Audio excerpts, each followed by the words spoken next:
So in all the builds that I've done, if you only get one rotation of motor for all 4 motors, in other words, if you don't have clockwise, counterclockwise, clockwise, counterclockwise, you're going to have to wire these motors up to where, the way I always see it is my front left motor, which would be here, front left motor is motor 1.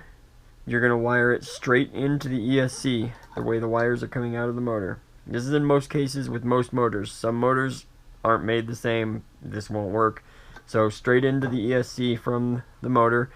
Motor 2, which is your front right, you're going to crisscross 2 of the wires. Doesn't matter what 2, just 2 of them need to be crisscrossed like that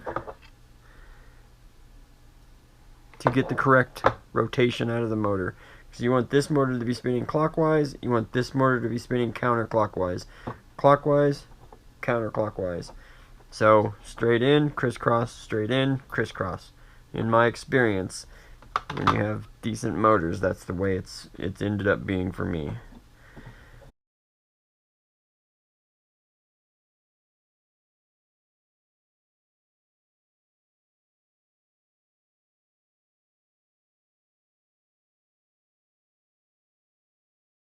So with the motor wires all cut, now I like to strip and pre-tin the wires.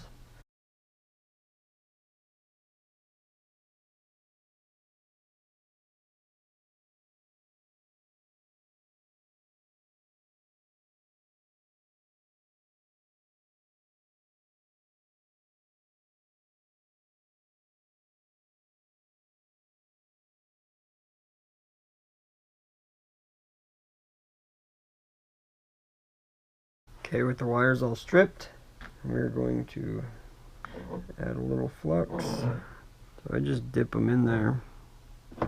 Too much flux never hurt anything. Better to have too much than not enough. You do want to try to avoid frayed wires though, because that means the potential for a crossed circuit.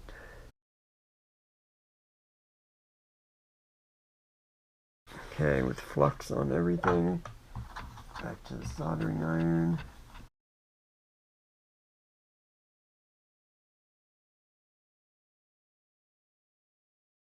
Always inspect your work. Make sure none of the wires are soldered together. Make sure you don't have any stray wires dangling off. If you have a clean build from the start, you'll have less problems down the line. So always pay attention to what you're doing. Makes it easier in the long run. Okay, I think we are ready for ESCs. That will probably be the last step on today's part. Double check and make sure your ESCs have enough solder on them. For this step I usually take a pair of needle nose pliers, because you're not going to need to apply solder because there's solder on both components being soldered together. You can grab the wire with the needle nose pliers and solder it to the ESC.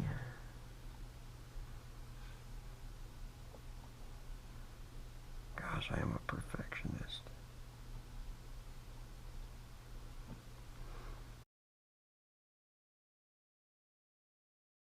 That's all 3 wires. I like to double check my solder joints.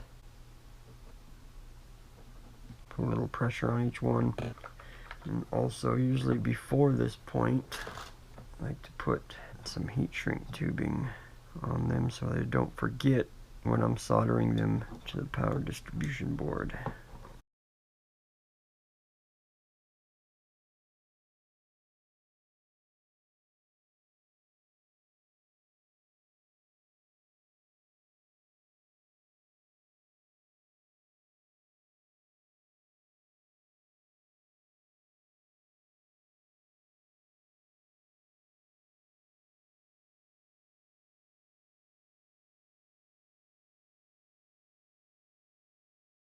Okay, so now all the ESCs are soldered on, and that is going to be the final step of this part.